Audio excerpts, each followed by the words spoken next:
මිත්‍රවරුනි, ඉතින් ගැවුණු සතිය දේශපාලනයේ උණුසුම් වුණා. ඔබ දන්නවා. අපි අද මේ කතා කරන්නේ ඒ උණුසුම් වුණු දේශපාලනයේ තවත් එක කොටසක්.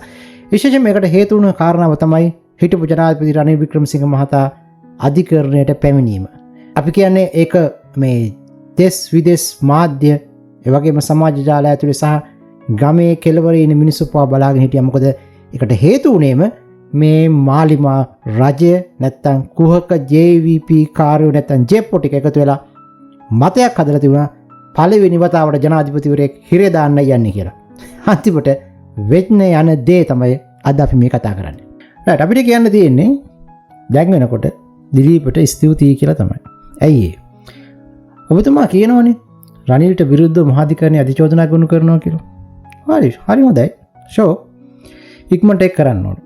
ඒක ලොකු දෙයක්. මොකද අපි එහෙම කියන්නේ එතකොට තමයි මේ නඩුවේ නියම තත්වය මේ රටේ ජනතාවට බලා ගන්න පුළුවන් ඉන්නේ. අන්න ඒ වැඩේට බොහොම ස්තුතියි. ඒක තමයි අපි කිව්වේ දිලීපට ස්තුතියි කියලා. ඇත්තටම ගොඩක් අය මේ නඩුව නැට්ටෙන් අල්ලගෙන ඉන්නේ. අපි ඒක දිගටම කියලා තියෙනවා. අපි කියමුකෝ මේක පුද්ගලික සංචාරයක් වුණා කියලා. හරි. ඒක ඔප්පු කරත් කියලා කියමුකෝ. මේක පුද්ගලික සංචාරයක් වුණා කියලා ඔප්පු වුණාම නම් ඉතින් මොකද වෙන්නේ? ජනාධිපතිට ආණ්ඩුක්‍රම ව්‍යවස්ථාවේ කොතනකවත් පුද්ගලික හෝ පොදු කියලා වෙන් කරලා පැහැදිලි කිරීමක් කරලා නැහැ. ඔව් වසර 5ටම පැය 24ටම ජනාධිපති. ඔහුට එයාපෝට් එකෙන් ජනාධිපතිකම තියලා ටැක්සි එකකින් ගිහිල්ලා පොඩි හොටෙල් එකකින් කාලා එයාපෝට් එකට ඇවිල්ලා ආය ජනාධිපතිකම අරගන්න එහෙම පුළුවන්ද? පුළුවන් නම් හොඳයි. එහෙම පුළුවන් කමක් නැහැ ලෝකේ. එහෙනම් ජනාධිපතිට පත් කරන්න ඕනේ නැහැ. ඔය සමහරු නම් ඔය එහෙම කරනවා. ඒ වෙලාවෙදී හොර වැඩ.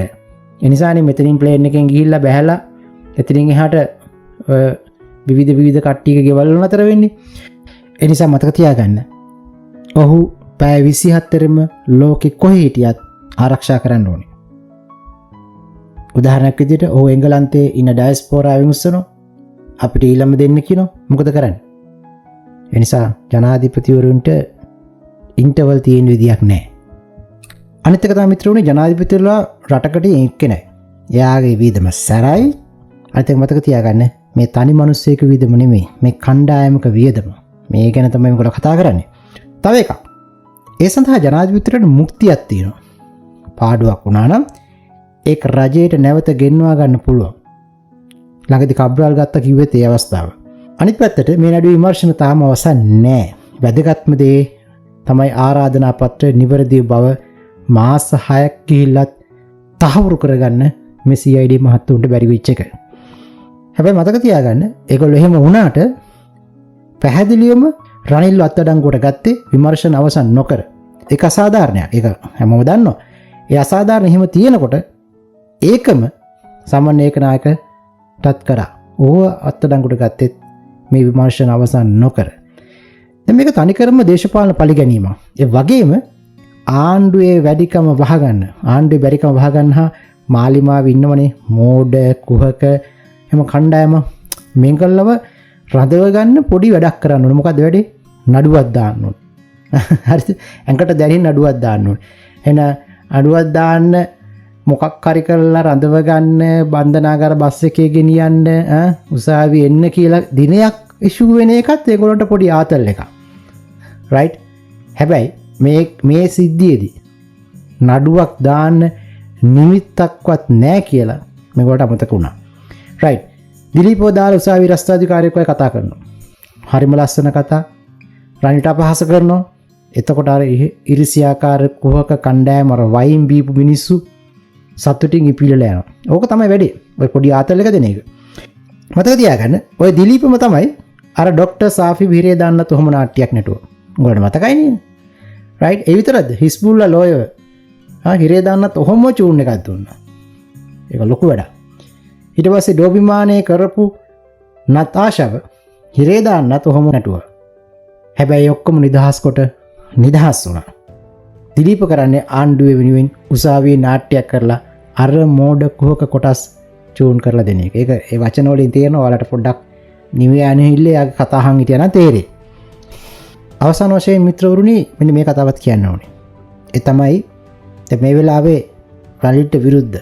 කියන්නේ ආණ්ඩුවේ කොහොමත් විරුද්ධයි හරිස හැබැයි විපක්ෂයත් ඉන්නවා සමහර විරුද්ධ මේ හැමෝම මේකට චෝදනා කරන්න ඕනේ අන්නේ කට්ටියට අපි කියනවා අපි කොට අභියෝගයක් දෙනවා මොකද මේ අභියෝගය කොහොමද මේ වගේ ගමනක් මේ රනිල් ගිය ජාතියේ ගමනක් පුද්ගලික වියදමින් යන නැත්තම් පුද්ගලික වියදමින් මේ වගේ ගමනක් යා යුතු ආකාරය රටේ ජනතාවට පැහැදිලි කරන්න ඕන. අන්න ඒක වැදගත්. මොකද රටේ මිනිස්සුන්ට හැමදාම බොරු විතරක් කියනකොට ජනාධිපතිවරයෙක් මේ වගේ ගමනක් කොහොමද යන්නේ?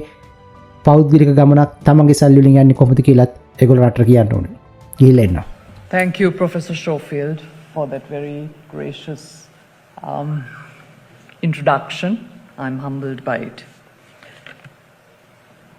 You will agree with me when I assert that higher education is in the cusp of revolutionary change. We are seeing the emergence of a new episteme in knowledge and education that seems to be disrupting the field as we know it. An episteme can be defined as referring to the conditions of the possibility of knowledge, whether expressed in theory or soundlessly invested in practice, as argued by the postmodernist Michel Foucault. Understood primarily as a set of unconscious assumptions, conventions, and rules, these conditions are envisaged as controlling all knowledge of discourses in a particular society in a particular time, determining what does and does not get taken seriously by academic communities. The Chancellor, Lord Paul of Malibon, the Vice Chancellor, Professor John Raftery, the Board of Governors and the Academic Board of the University of Wolverhampton, fellow academics, administrators, staff and graduates. I am delighted to be here this afternoon to accept an honorary professorship from the University of Wolverhampton. My work in gender and higher education is part of a continuum of work by feminists and women academics in Sri Lanka, the UK and elsewhere who have transformed research into teaching, training, advocacy, policy making and programming. I'm greatly indebted to those who have paved the way and those who have walked with me. It is indeed a great honor, and I would like to thank the University of Wolverhampton wholeheartedly for this distinction. It is a privilege to be associated with your university, which surfaces diverse opportunities, leading-edge innovation, and student-centeredness, especially during these times of radical transitions in our understandings of knowledge and higher education. In turn, it will be my honor to use my experience, skills, and expertise in support of the aspiration of the University of Wolverhampton. Thank you very much.